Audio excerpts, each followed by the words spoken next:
Ahoy, and welcome to the Jolly Reader. I'm your host, Captain Book. My very first note says, womp womp. So today, we're covering part 3 of The Cheerleaders by Kara Thomas.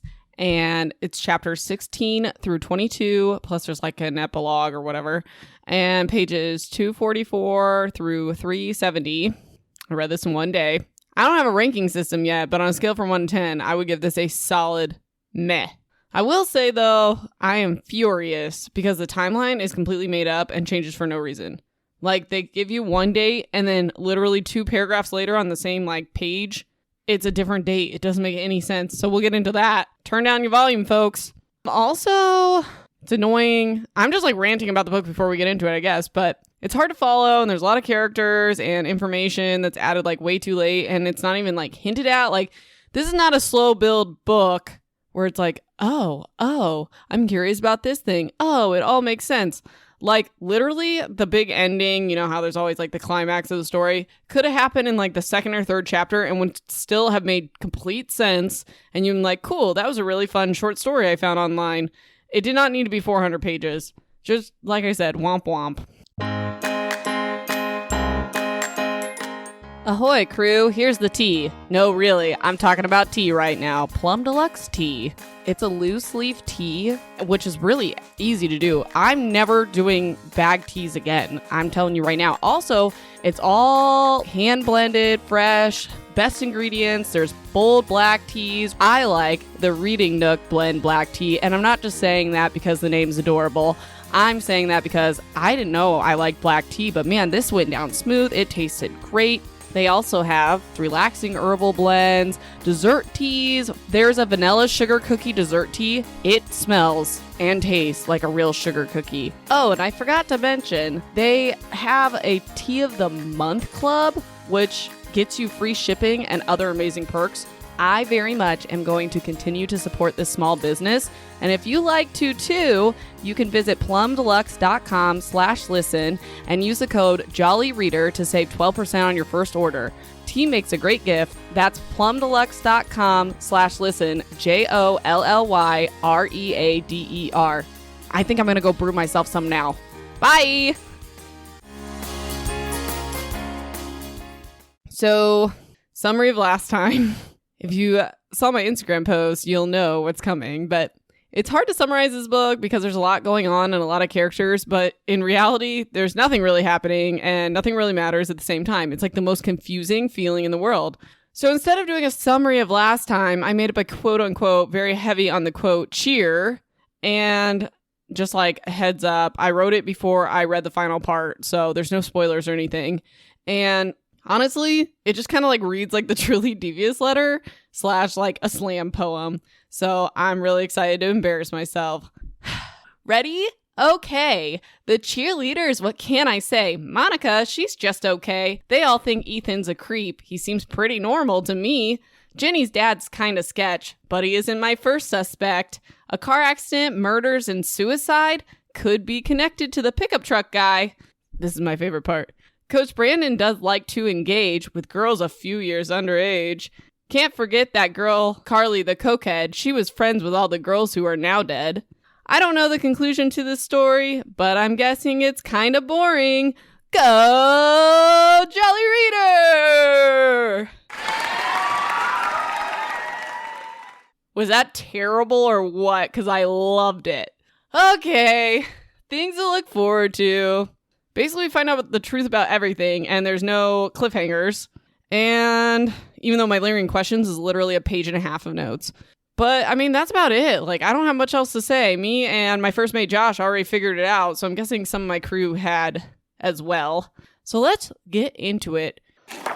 It doesn't start like an actual chapter. It's Jennifer's part.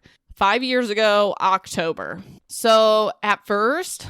Oh my gosh, we're starting with a rant. Yay. So it says at first, in the first part of the book or one of my previous episodes, and I take really detailed notes, so I know this is correct. Someone says that the deaths were within 2 months, and now they're within 1 month, and the car crash and the murders were only a week apart. And then later we find out that those were a week apart, and then the suicide was 8 days after that. So like, why? It says, but why? I agree with past self that wrote this note, but why? So anyways, it starts talking about how Tom doesn't believe in accidents. He just says, if something can be prevented, it was an accident. But after the car accident, he didn't say that anymore because it's unexplained, you know. She wasn't on drugs. She wasn't texting, whatever. And Jen overheard Tom talking to the mom the night it happened, like the car accident happened, and he was like crying really hard and stuff. Like, I think it's just like, hey, he didn't murder them. Duh. Okay. Also, there's like all kind of pointing at this wasn't an accident, but we already know that. We've said it 5 times in this book, whatever. So then there's some plot excuse, but it lands us with Jen and Jules talking before the wake. That's so funny that I wrote that because I don't even remember what actually leads up to that. So Jules wants to talk to Jen and tells her, like, you need to talk to Susan and make up because life's short. So Jen tells Jules that the hit list thing in the locker or whatever, like, that's not what it was. And she doesn't like Ethan, even though we, the reader, know she does. So Jules believes that she didn't write the hit list, but she also says, like, Jen, you've changed because before you would have told me the truth about what you like really slipped in his locker. Like, I know you're lying. So then they go to the funeral / wake, and Susan goes up to Jen and they say sorry and they make up. It's literally one paragraph. Like, this sucks. Yeah, I know. I'm sorry. Me too. The end. So I'm really glad we wasted a bunch of time on that argument. Oh man, I'm sassy today. Okay, it's a week after the car accident, if we believe this timeline. And they're at cheer practice, and Jules says that everyone's going to this party on Saturday at Osprey Bluff. And Jen wanted to go to Levi's, who's a random character we don't know, like they did last year because it isn't as wild, and her stepdad's like a cop, obviously. And then I say, excuse me, at the beginning of the book, it says that Jules got so drunk she doesn't even remember hooking up with some senior. So either not the same party like this Levi's, or me and them have very different definitions of not wild. But anyways, Jules is like, Carly can drive us, and Jen's upset because we all know she doesn't like Carly. And Jules just snaps at Jen and is like, what's your problem with everything lately? And just gets up and leaves. So then they hear, oh, this gets crazy. Okay, they hear a commotion in the hallway, and Carly and the coach, Allie, are in like this full-blown physical altercation. Not girl fight, we slapped each other, like throwing punches, pulling hair. And Jen pulls Carly off of the coach, and Carly's like bleeding out of her mouth, while Allie looks mostly put together. Like, you can tell Allie was winning the fight. So she's a grown adult teacher. Can we just talk about that for 5 seconds? She's like 22. So anyways, Carly's like, Allie came at me first, and then Allie's like, nothing. She doesn't say anything to deny it. And she throws a hoop earring at Carly and leaves. So the only thing I can think of is that Carly was like hooking up with Allie's man, or Allie found Carly's earring or whatever. Big who cares? But like, obviously that would start the fight. But yet again, you are like a coach, a teacher figure. Get your life together. And wouldn't you be more concerned that your boyfriend's hooking up with someone underage, if that's what you believe, not going after... Okay, pause everybody. Captain Book's about to ramp. Okay, why don't you go after the person who cheated? Like, Carly doesn't have a boyfriend that we know of. So why are you mad at her? Be mad at your man that's dating you. I'm just saying. It's ridiculous. I hate that. Toxic. Okay. Jen couldn't sleep that night, and she wakes up with strep, which we already know. She goes to the doctor and is devastated that she can't go to homecoming, etc., the sleepover, etc. Jules is texting her. Read pages 254 and 257. Okay, where are you? Allie says you're sick. Answer me. Sorry, was at the doctor. She says it's strep. What? Are you still coming tonight? Even if I start the antibiotic, whatever, she's contagious. Why am I like reading all this? Okay, here's the important part. Cut that other part or leave it. I don't care. Future Captain Book. Let's hear. Okay, so Jules is like, what? You're not coming to the dance or the bluff tomorrow either? She has strep throat, girl. Like, hello. I wasn't going to the bluff anyways, Jules. I just don't get why. Seriously? Seriously. So Jen says, because Carly is sketchy and I don't want to be around her. That's why you've been acting so ridiculous? I'm ridiculous? I saw you after Spirit Night getting into a weird car with her. You're doing pills with Carly now. Question mark, question mark, question mark. Jesus Christ, Jules. Who even are you anymore? And then Jules says, there's so much I have to tell you. It's not what you think. And then she says, really? Because I saw Carly come out of the bathroom at the fair and it totally looked like she was doing coke. And then it says, please, all caps, I'll tell you everything. Then tell me. Can you sneak out later and come to Susie's or whatever, Susan's, whatever, after float building? It has to be in person. All this is pointless, by the way, but we don't know what's going on. Also, I think it's pretty ridiculous that she's asking Jen, who has strep throat, to sneak out. So Jen says, which I believe, I was thinking this too. Jen basically says that if you want to talk, come to my house after school. Super reasonable, whatever. Jen wakes up around 8 with no response from Jules, which if we follow the timeline, she's still alive. She just blew Jen off. So she sees Ethan, this is Jen, sees Ethan walking outside. And she opens her window and she holds up a sign she made with her phone number on it. And they text and she sneaks him into her bedroom. And Ethan tells her he walks around at night because his mom is dying and it's hard to watch. Which everyone of the neighbors is furious. But one, that's what I said he was doing. Two, I totally understand that. First of all, when I was in high school, one of my really close friends' dad died of cancer and he was in the house and it was terrible and it was hard to be around. Two, my mother-in-law and my dad both died of cancer. It's horrible. It's really bad to watch. So I totally understand why Ethan is out of the house. But the neighbors got to feel some sort of way about it. So Jen tells him that she's upset because she feels like she's losing her friends. But that's silly because he has it worse. And he's like, there will always be someone who has it worse, but that doesn't mean your pain and feelings are invalid. Duh, whatever. He's nice. Got it. So she asked him what he's always listening to on his headphones, and probably the Jolly Reader podcast if he has one brain cell. I'm just kidding. Shameless plug. Listen to the Jolly Reader podcast. Tell your friends. Okay, no, but really, he's listening to audiobooks, which side note, I cannot stand, but it's neither here nor there. So they share headphones, which is adorable, so she can listen to the audiobook with him. And Jen wakes up. And he's not there, and there's a post-it note on her hand, and it just says, you fell asleep around chapter 3. Maybe we can find out what happens together. This is true romance, okay? I think it is. Gentlemen, take notes. Chapter 16. Wow, my first note. Well, this chapter is super dumb, so I'm going to shorten it and try not to rant too much. Fantastic. Okay. Monica gets her phone taken away. Big who cares, but they spend 4 pages talking about it. She meets Ginny in the yearbook room.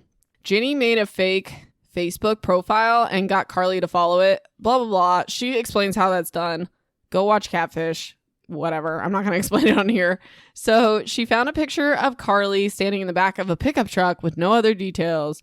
They also find a prom photo with one of the other cheerleaders who is still alive. I have probably. She's definitely alive, but it doesn't specify at the time. And it says, I think the plan is to contact this other girl. It is. So Colleen's mom, who's a teacher, walks in and is spiteful and furious and gives him detention. So I don't know. She's just kind of mean for no reason. I get her daughter died, but it's just kind of weird how aggressive she is. It's a Snape situation. So anyways, Monica has to have her mom sign the detention slip, and her mom and her have a fight because her mom won't even say Jennifer's name or hug Monica. I don't know. It's a whole thing. So basically her mom feels like she couldn't have saved Jen and now she can't save Monica because Monica's changing before her eyes. It's just an all around sad situation. So the next day is the memorial at the school. I remember why I'm ranting now. Okay. So sorry. That seems so random. You just wait. So the next day is the memorial that Colleen's mom put together, and Monica cannot handle it. That's an understatement. And this says, okay, so I'm about to flip out about this. Monica tries to leave school, and Coach Brandon sees her, and he leads her to his Jeep, and they start making out. Long pause. I don't know. This is blah. So this conversation, get ready to die. So then he's like, this can't happen, blah, blah, blah. And there's so many reasons, especially. And then Monica's like, because you have a girlfriend? What? We're just going to pretend this is the biggest issue with this situation? Not that he's a teacher at her school and 8 years older than her? It's illegal. Let's talk about that. I don't care if he has 15 girlfriends. This is not legal. Oh, okay. Then he says, are you ready? Buckle, seatbelts. We're going on a ride. He goes, I don't want to be that guy. I don't want to be that guy by like, you don't want to be a rapist because that's what you are. Like, what in the hell? Sorry, but for real, this is ridiculous. So he asked her what made her do it, like what you did with me. Like, he can't even say it. Like, what made you have sex with me? He's a grown man. He's 28 and he can't even say that. What you did with me. Like, whatever. So Monica's like, because I was sad. Like, ooh, ego hit. So Brandon's super upset because he actually liked her, supposedly. And he says, I told myself you looked older and you acted older, so it wasn't wrong. That won't hold up in court, buddy. If you're not grossed out by this, like, you really should be. This is not okay. He says it doesn't even feel wrong now, like them making out because of age, just because she used him to avoid her problems. Like, victim blaming. That's what that is. It's blaming the victim of your crime. I'll never shut up about this. So anyways, he leaves her in the Jeep, not like abruptly, but he's like, we can't do this because you don't like me back. Oh, my ego. I'm disgusting. So... And he's like, this can't happen again. Okay. So Monica just stays there and watches the balloons release for the memorial. Blech. Chapter 17. So drawn out. So they're in detention and the boys are being rude to Ginny and Monica stands up for her. That whole situation is disgusting too. Like, Ginny used to be in gymnastics or whatever and the boys are looking up like pictures of her in her leotard and just being disgusting. Every man in this book is, that's my laundry, my dryer ringing. Every man / boy in this book is being disgusting. So Ginny finds an article about the girl they saw in the prom picture with Carly. Her name's Patrice Johnson. Patrice! That's a How I Met Your Mother reference. So anyways, she's a cheer coach at this other school and whatever, later, segue, Rachel drives Monica and Alexa home. And don't ask me why I said it like that. And they're talking about Spirit Night, but Monica's grounded and can't go. And Rachel drops off Alexa and she asks Monica why Monica won't talk to her about everything, like about the sister and the deaths and stuff. She's like, Bethany's my cousin, so like I kind of understand. And Monica's furious because it's not the same as losing a sister. Whine. Like, she's just trying to be like, look, you can talk to me, like I kind of get it, like I'm here for you as your friend, whatever. So Rachel's like, you talked to Ginny about it, and Ginny wasn't connected to anybody, so I totally understand that. And Monica's just like, Rachel, don't do this. And Rachel just drops Monica off and's like, I nailed that dance move triple whatever today, if you were wondering. She says what the move is. I don't remember. Sorry. So I'm editing and I'm realizing that I keep calling Patricia. So it's the same person. So Patrice, Patricia. I suck at names. That's who I'm talking about. Okay, bye. Monica asked her parents if she can go to the football game that's her school against that team that Patricia coaches at, and they say yes because, plot and being grounded doesn't matter anymore. So big who cares with all this, but they go to this game, her and Ginny, and it's so packed and hard to get tickets. I could literally tell you the score of the game because why, I don't know. They felt like that was important for me to know. So after the game, at this huge game that's impossible to get into, somehow they just walk up to the cheer coach and start talking to her. So they're talking to Patricia, and long story short, she tells them Carly was a wannabe skank and is bad news. Real mature of this freaking however old she is, almost 30-year-old. So Patricia never understood the hold Carly had on Jules, and there was a rumor that Carly slept with Coach Allie's boyfriend and got kicked off the cheer squad, which is ridiculous because literally a grown adult beat up a student and she didn't get fired over it. I'm pretty sure she didn't because they talk about her still being there and she doesn't leave until after the murders. Anywho, Carly didn't drive at all, so she couldn't have driven a pickup truck. Does anyone really think it's Carly? Because definitely not. So Patricia said they should talk to Allie because the girls would always confide in her. Big who cares? Dead end. But we're not there yet. Spoiler alert. So Ginny and Monica speculate if Carly would murder over Jules potentially ratting her out to Allie for cheating with the boyfriend. Nope. Just no. That's a dumb... No, that's not what happened. So they decided to talk to Allie to get more information. So Monica finds her number in Jen's phone, and she asks Allie to meet because she's interested in going to the same college as Allie, blah, blah, blah. They meet. It is uncomfortable. Basically, Allie's like, my boyfriend would never cheat on me with a girl like that, okay? And it's like, a girl like that? You mean someone that's underage? Is that what you're saying? Or are you saying the type of person that Carly is? Because, whoa, we got bigger problems going on. So, like, side note, I say her boyfriend was Coach Brandon, right? Like, duh, what other male character in here is this? We'll confirm or deny that later, but that's just what's in my notes. I say, why bring a random character in now? So Carly wasn't kicked off of the team. She quit, like, according to Allie. Read page 300. It's a mystery. We don't even know what's happening. Okay, so Allie's basically like, I know the rumor about Carly. This is, like, what really happened.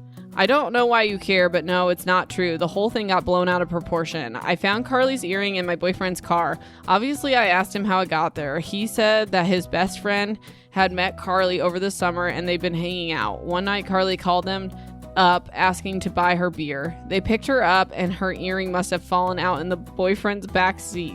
And then Monica asked if Allie believes this, and she says, his friend backed up the story, and this might sound mean, but my boyfriend never would have gone for a girl like Carly. Like, oh yeah, his friend covered for him. That, like, solves the mystery. Monica says, whatever, they leave after that. Monica says to us, connect the dots. Maybe Carly and Allie and her boyfriend were never the dots to begin with. Biggest of who cares. Chapter 18. Inconsistencies. Do better. Side big who cares note. Monica got voted onto the homecoming court, and Rachel doesn't, and she's devastated. And none for Gretchen Wieners. So anyways, Monica feels like her friends are slipping away from her. Whatever. So Ginny uses her fake Facebook profile to get Carly to meet up with them. And they literally ambush her in a parking lot. Rude. So Carly says that she did a lot of things in high school she regrets and is getting her life together, so she doesn't want them digging up stuff, which is exactly what I said last episode. So Carly says that Allie's boyfriend's friend, which, by the way, we never meet this arbitrary, like, magical friend that doesn't actually exist or may not. Anyways, Allie's boyfriend's friend sold pills and would beat people up over it, etc. She also said she never hooked up with Allie's boyfriend. Then she says that Jules didn't do pills and flipped out when she found out the guy was selling. Does anyone understand what's wrong with that? Because literally in the backflash, Jen sees Jules ask Carly if she can drink while taking these pills. She did drugs, period. And that's never brought up again. But, like, I would feel like it's safe to assume that, like, Jen's part is honest. But why would Carly lie about it? We don't know. It's for no reason. It's stupid. So Carly says that these two guys are from Hamilton, the college, like, at the time of them being in high school, like Carly and Jules and stuff. And they're rich and they never get in trouble for anything. And then Carly just keeps saying that the neighbor, Jack, killed the girls and they need to get over it. So Ginny and Monica are furious because they think these two guys have motive, but Carly won't tell them who they are. So Ginny wants to find them. And I have, why is she so invested? I still can't answer that. That's my lingering questions. So Monica wonders if Jen found out something she wasn't supposed to and they killed her too. Okay. Jennifer, 5 years ago, November. Jennifer is obviously having a rough go. She goes to Jules. This is after the murders. She goes to Jules' wake, but runs out when she realizes that Jack's service was also held in the same place, and she just thinks it's, like, disgusting to have, like, the victims and the supposed murderer all in one place. So she runs outside and she runs into Carly, and Jennifer basically accuses Carly of being involved, and if Jules had never met Carly, she would still be alive. That may or may not be true. So then, like, I don't think she thinks, like, Carly killed her. I just think she's angry. So anyways, so Carly didn't kill them, period, whatever. So then Jen goes to Ethan's house and they start making out and she basically tries to have sex with him. And he says he doesn't want to, like, physically be with her when she's sad. Like, he's trying to be respectful. So Jen said she's always sad and doesn't remember ever really being happy and she wishes she was dead. Why did he tell Monica that he was surprised she killed herself and he thought she was okay when he got off the phone with her when she literally said she wishes she was dead? Hello? He tells Jen that he tried to kill himself in the 8th grade, but he's still here, and so is she. And he has her say, like, I'm still here, I'm still here. And she says it out loud, but it feels more like a curse than an affirmation to her. Like, Chapter 19. So Monica gets up in the middle of the night and she's snooping around Tom's office and he catches her and he's super upset. He's like, what are you doing? My service gun is locked up in the safe in here and you shouldn't be in here or whatever. So Monica is like, how'd Jen kill herself? But he won't tell her and never has. But like, I think it's trying to insinuate that his service gun was involved because it's like back-to-back statements. So anyways, Tom's convinced that Jack is the one who killed Jules and Susan, but like, it's hard not to doubt yourself, whatever. He also says that he knew Monica took Jen's phone and that Ethan was the one writing the letters. He didn't like Ethan because Ethan had a suicide attempt in the past. So he like thinks that he convinced Jen to commit suicide. That's so freaking stupid. Like, clearly, no. That's not how that works. Anyways. Okay, so the main thing that comes out of this conversation is that Susan St. Bernard was curled up next to her dead body. The dog wasn't hurt and Jack had no injuries from a dog bite. Tom says that Jack was big enough to push the dog off of him. St. Bernard? No, he wouldn't. Those dogs are humongous. We'll get into that later. I said, obviously it was someone who knew the dog, but you still think it would be mad, which that's not true either. This is so stupid. Why even have the dog there? So the other thing that comes out of this conversation is that Tom doesn't even know who Carly is and never even investigated her. What? We did a thorough investigation, except for we left out like a person on the cheer squad and she was friends with them. And what? You would think that you would interview like everyone on the cheer squad. This is so dumb. So anyways, it's the homecoming parade and Monica panics because she sees Coach Allie in the crowd. And she's like, I just talked to her. Is that why she's here? I always jump to assumptions that are wrong. And Monica's freaking out and she tries to find Ginny. And before she can, she's pulled up onto the homecoming court float or whatever. And as her name's being announced, she sees Allie and Brandon has his arm around Allie's waist. Duh, called it. And they both seem oblivious that the other one is staring right at Monica. Oh my gosh, I'm so shocked. Oh, I have a lot of attitude today. My goodness. Chapter 20. Chapter 20. Why is this book so long? That's what it says. Like, it could be half the length and still be the same ending. We keep getting little details to make everything make sense, but it's so boring and drawn out. Oh, and predictable. Oh, past me. You're so funny. I had been reading this all day, though, so, like, I was probably really annoyed at this point in taking notes. Like, can we get to this? I've been writing for, like, 2 hours. So Ginny tells Monica she did some research and figured out that Brandon met the criteria of the guy who graduated from Hampton and blah, blah, blah. Yeah, okay, cool. Like, how does she figure this stuff out so easily? Can you find me a blonde girl that's skinny in the yearbook? Yeah, I found the exact one we're looking for. Anyways, she also found a picture of Allie and Brandon on, like, this athletic website or something. It basically is confirming that they were dating at the time of the murders, and they're kind of freaking out about it because then that means his friend was the one selling pills and Brandon probably, they say Brandon helped beat up the guy that his friend beat up. I don't know why they think that because it's not said ever. But anyways, basically, oh, he's dangerous. Oh my gosh. Duh. Monica and Rachel and Alexa are supposed to stay at Alexa's house after Kelsey, I don't even know which one, G or B, party because because Alexa's mom isn't like other moms. She's a cool mom and she knows they drink. Whatever. So they get to the party and Rachel gets smashed. And Monica also has one too many drinks. She's a vodka cranberry. She has 2 of them and then she has a shot. Lord almighty. The fact that I even remember that and it's not even in my notes is like, this book's too detailed. So anyways, Jimmy is flirting with her and she's kind of torn about it, which is dumb. And she should be torn because it's literally her ex-boyfriend's best friend or whatever.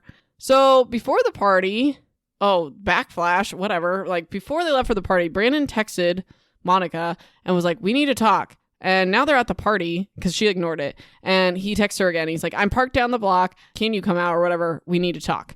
Got it. So Monica goes and talks to him, but she refuses to get in his Jeep.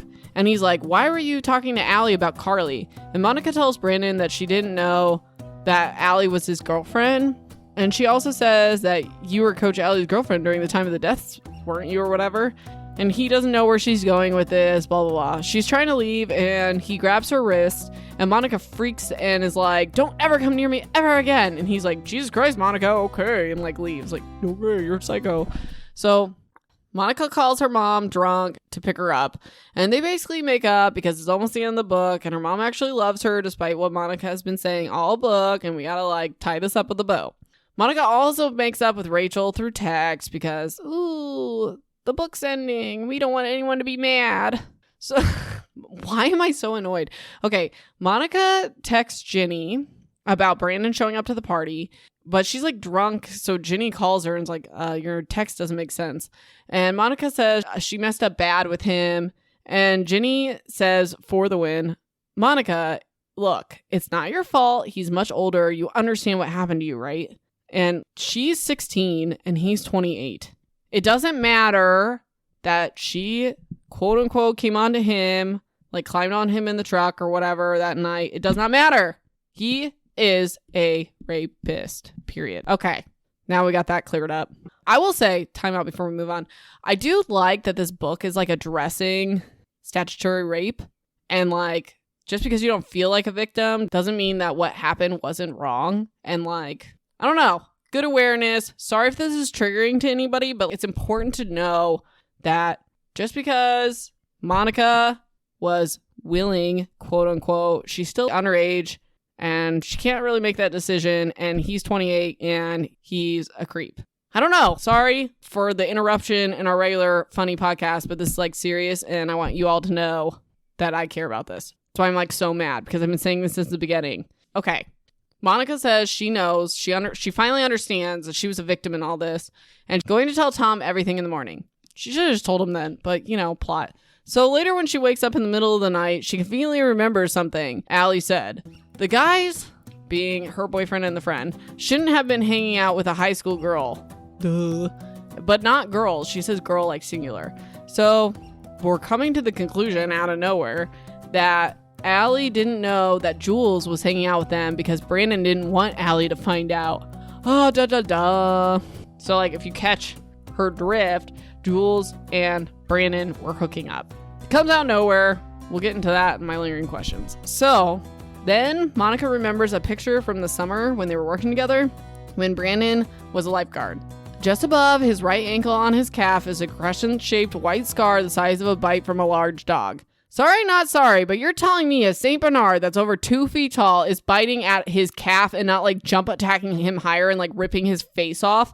I don't know why I'm so triggered by this, but okay, I have a golden retriever mix dog, Rory. She's relatively small. She would literally be ripping people's arms off if this was the situation. When she plays, full plays with us or whatever, she nips at our thighs. We're chasing Allie around the yard, she'll nip at us to get us to stop. It doesn't hurt or anything. But she's hitting our butts and our thighs, not our ankles. Ugh. Moving on. Chapter 21. Well, this is kind of a bummer. Great. Okay, so this is the whole climax. Things are gonna get crazy. This is the part I said that could literally have happened in chapter 2. So Brandon shows up at Monica's house to talk, and they're in the garage, and she's recording the conversation because everyone in every movie and every book is able to record stuff on their phone without the other person knowing. So she calls him out for what we already know, that he was hooking up with Jules and all that. And Petey comes out, and Monica's okay, my brother saw you, Brandon. Now you're screwed because you're not a kid killer. That's gonna protect you? What were Jules and Susan then? They were 16, which is, let's say it together, kids. Anyways, he's a kid killer. Whatever. Monica kicks Brandon in the balls and tells Petey to run to Ginny's house to call 911 or whatever. She picks up a baseball bat and tells Brandon to sit down, and they're gonna talk about this. And it's basically lame. Ugh. It's really annoying also in every book and movie that we always have time for the killer to explain themselves before they start attacking people. Go watch The Great Mouse Detective, okay? So you never explain your plot, what you're gonna do, because they're gonna escape. Anyways, so Brandon basically says to Monica, it wasn't just about Jules telling Allie that he was cheating on her. He was 22 at the time and Jules was 16, so he could go to jail. P.S. buddy, but you can go to jail for murder, double murder, but okay, sure, that makes perfect sense. So when he confronted her, Jules was upset that he wasn't gonna leave Allie for her, and she freaked out. He tried to cover her mouth and Jules bit him, and then she jerked backwards and fell into a mirror. That's like the broken glass thing in the house. Then Jules picks up a shard of glass and comes at him, and Brandon quote unquote panicked.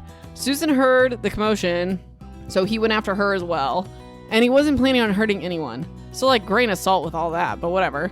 So Monica says, it was all an act. You were just like pretending that sleeping with me was wrong because of my age, when really you were just a pedophile. And have I not been screaming this for 3 episodes? Like, yes, he's a pedophile, and yes, he went for you because you're young. And I don't mean to make a joke out of this, but it makes me think of Dazed and Confused when he's like, you know what I like about high school girls? I get older and they stay the same age. That's Brandon, creep. So anyways, he's really mad that she called him a pedophile. So Brandon lunges at her and starts choking her.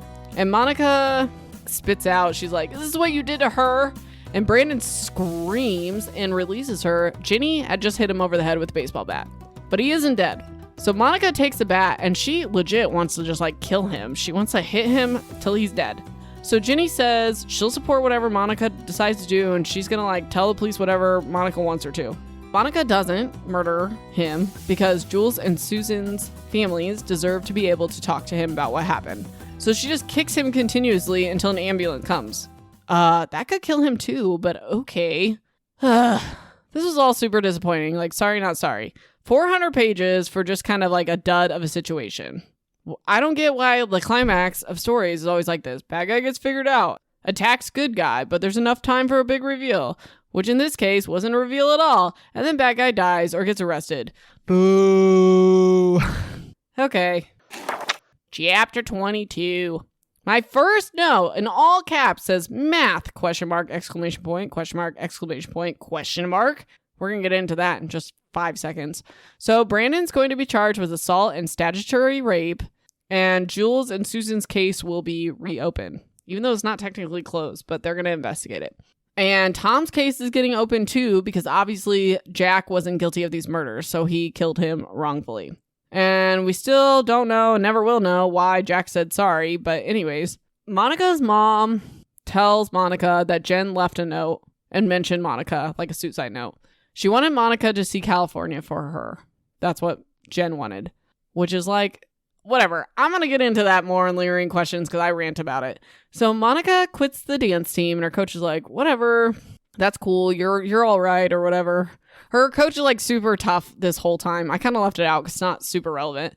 And everyone's like really nice to her at the school because they figured out that she was the one that Brandon was hooking up with or whatever, which is kind of annoying because like, yes, obviously that's how you should act. Like she's a victim in this, but you're telling me these kids in the school have been like horrible and sexist and just like over the top this entire book, but then they figure out something like this and not one person teases her. Like, that's super unrealistic. Not that it should happen. I'm just saying the plot is changing for what's convenient. Okay. Monica gets an email back from Daphne, who's the journalist, about Phil, who's Ginny's dad. So I'm going to read this and we're going to scream together. Page 355. My throat literally hurts and I haven't even gotten to my rants at the end. Okay. Hi, Monica. I had a tough time with this one. He couldn't find any record of employment, taxes, or incarceration for Phil in the last 5 years. 4 years ago, his wife filed a request to have him declared dead, but it looks like the judge denied it. The record shows that Phil's wife posted a $5,000 bail for a previous DUI charge he was set to appear for before he disappeared, unrelated to domestic violence charge. This guy seems like a real winner. If a defendant dies before a case goes to trial and bail is paid in cash, whoever posted bail can get the money back. It's pretty difficult to provide proof of death without a body or evidence that a person met foul play. Anyway, the motion to have Phil declared dead states that the last time his wife saw him was the morning of October 27th. Several other people saw him at a bar that evening. I'm sure you realize that this means Phil was last seen a full week before the murders. I'm sorry, I know you were hoping this would turn into a viable lead. I'll admit that I was too. My guess, Phil was facing upward to 15 years in prison for the domestic violence charge and the DUI and fled. Wherever he's hiding, he's doing a good job of it. Probably shacked up with some poor woman who has no idea what he did. Let me know if there's anything else I can do to help. Okay, Then literally the next line says, I read it again to make sure I have it right. Ginny said her father left October 18th, a full 3 days before his report says he was last seen. I'm sorry, did I not just read the report that says October 27th? 27 minus 18 is not 3, it is 9. Also, the 27th would not be a week before the murders because Jen killed herself on the 7th. We only talk about that 50,000 times, and the murders were like 8 days before that in the other part of the book. I'm angry, man. Like, you didn't even have to put a date in there. Like, why? That was so easy. Just get right and not put a date. Like, just be like, his date was before, a week before, whatever. You don't have to put the dates that don't make any sense literally on the same page as each other. Also, Tom's partner said his court date was before that, like the 15th. So he had already missed it by the time the mom last saw him on the 27th or whatever. So declaring him dead wouldn't have even mattered. Moving on.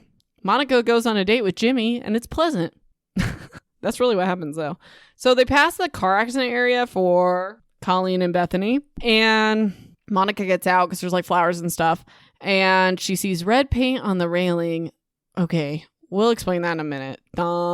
So then Monica realizes there's no letter from Ethan this year because he was sending those letters to Tom every year. So she texts him. I'm just going to read right quick so we can just like be done with this. No letter today? You sound surprised. No, grateful maybe. Why did she call you that morning? And then he says, we listened to part of a book together. She wanted to know how it ended. Did you tell her? I said I'd tell her when I saw her next. Thank you. For what? Because maybe now I can let go of her. He knew she was going to kill herself. It's so obvious. But then he starts sending the letters and stuff, filling people with doubt for no reason. So Monica's ready to move out of the dark into the light this time. Okay, end of her stupid section. Ginny, 5 years ago, October. Okay, so this last chapter is okay. I wish the whole book was more like this, but there are also a lot of issues with this. So Ginny's mom's beat up by the dad, and Ginny's staying at her grandma's, and her dad, Phil, demands to take Ginny with him to get ice cream, and he is drunk. And the grandma's like, sure. Like, okay, let's talk about trash human beings, because this random grandma that I just met this chapter is horrible. So they're at the 7-Eleven and they see the two guys, which we know is Brandon and this like random friend we never meet, harassing the girls. And also, by the way, they're always together, but like he's just not there when Brandon goes on a murdering spree.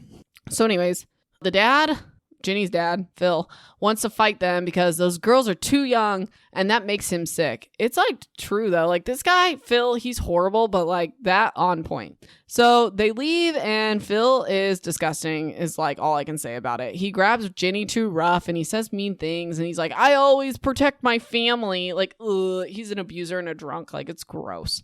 So anyways, he swerves his car, causing Colleen and Bethany's accident. I have a question mark because I forgot Bethany's name. Anyways, the truck flips and flies towards an embankment, like Ginny and her dad's truck, and the water's rising from the rain. Ginny tries to help the girls, but she finds a severed arm and throws up before her dad starts calling her name.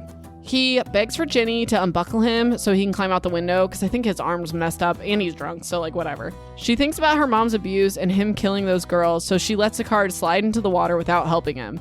Ginny told her mom that he left and some things not everyone has to know. I have like a couple notes, but I get into it in my lingering questions, so I'll just save them. But just like side note, Tom's at all these and he sucks at investigating. Okay, lingering questions. It's the end of the book. I don't know how you feel about it. I think it's pretty clear how I feel. So for my lingering questions, they're not even necessarily questions, but I'm going to start with the car accident. Why wouldn't Ginny just tell the truth? Like, she was only 10. She's not guilty of anything. Her mom would have been able to declare the dad dead and get the bail money back, depending on what timeline you believe. Also, Colleen and Bethany's family could have had closure, and all this would have been no loss to Ginny. Also, this addition of this last segment makes it really confusing on why Ginny wanted to help Monica to connect everything if she already knew it wasn't connected and her dad was the one that caused the car accident. And why wouldn't she just confide in Monica and tell her the truth about the situation? Just so the book would be suspenseful, but like in real life, it would make more sense for her to tell. I have a huge problem with no one finding the truck. The water was like supposedly rising because of the rain, so that would make me assume that the water level would eventually drop at some point.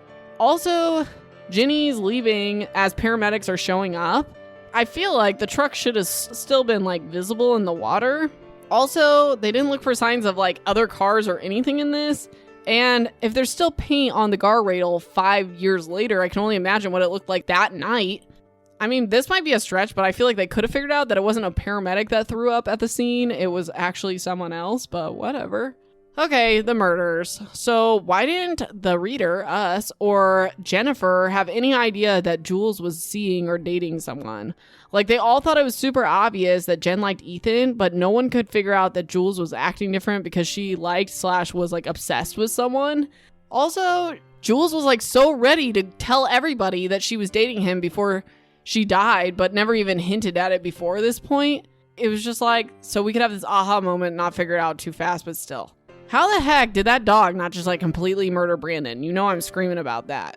Everyone in this neighborhood is so freaking nosy, but no one hears a very loud double murder. Like, explain that to me also. And the whole plot was Brandon was worried about going to jail for rape, so he commits a double murder instead. A super obvious murder. Not like, oh, they could have just killed themselves, or oh, it was an accident, house fire. No, he like strangles them. What the heck is up with the neighbor Jack? At worst, he's a peeping Tom, which like is not even really confirmed. My problem with that is everyone hates Ethan for walking around the neighborhood at night.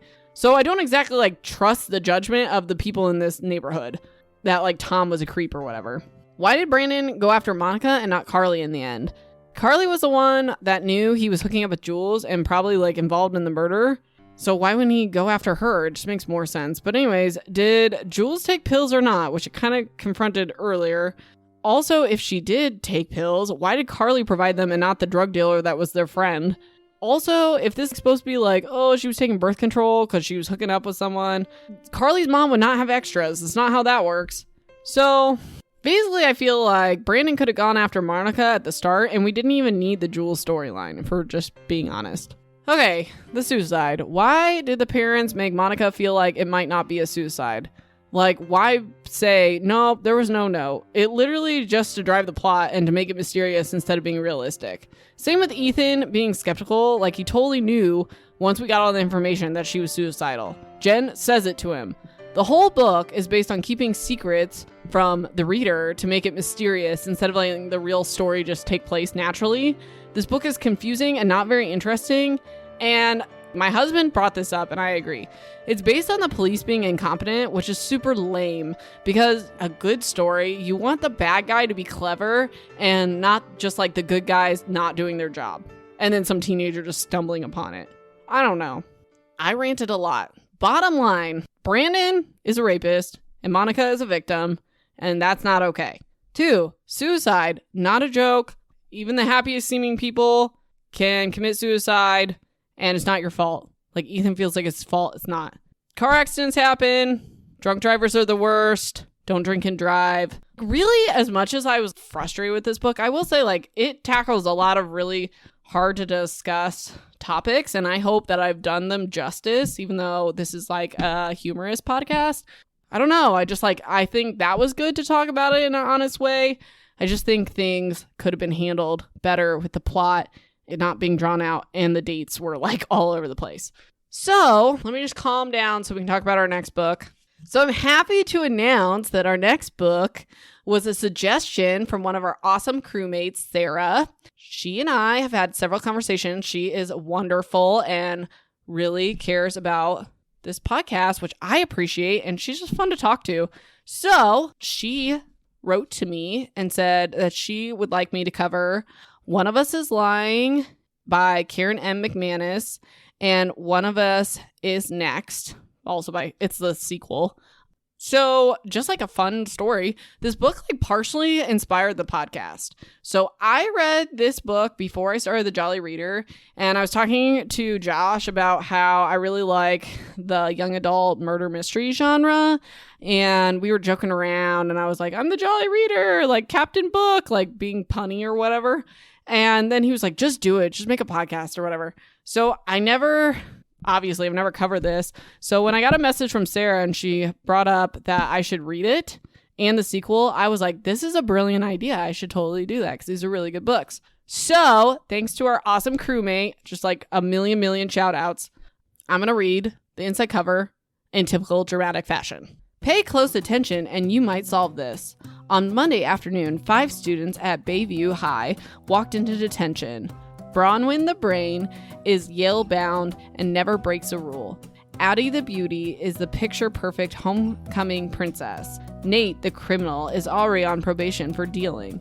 Cooper the athlete is the all-star baseball pitcher. And Simon the outcast is the creator of Bayview High's notorious gossip app.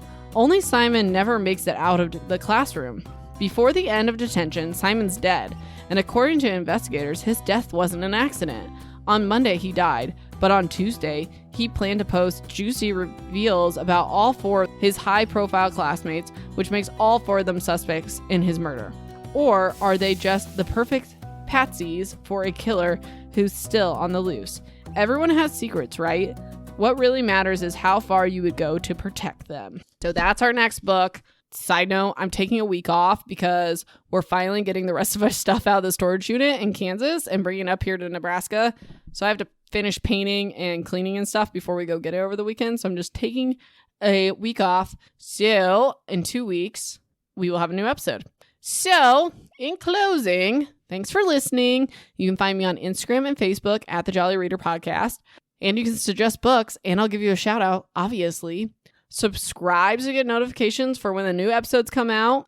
If you're on Apple Podcasts, please leave a review because it helps crewmates find the podcast. Please share and discuss and message me and whatever this podcast. Let me know if you've read this book, what you like about it, what you don't like about it, what you like I said about it.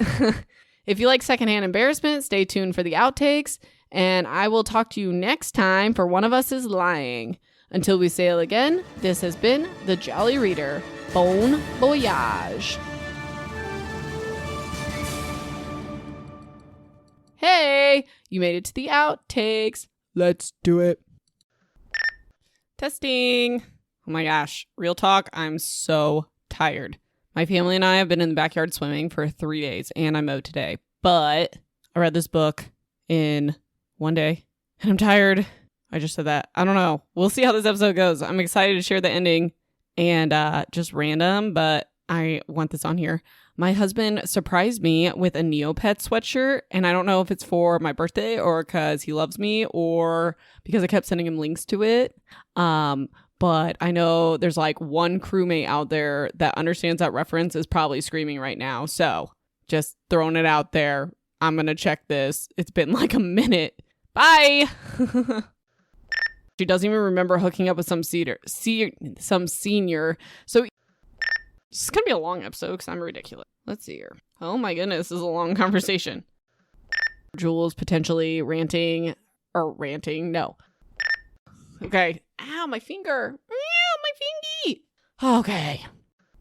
She's going to tell not mom. I am Allie, and you were listening to my mom.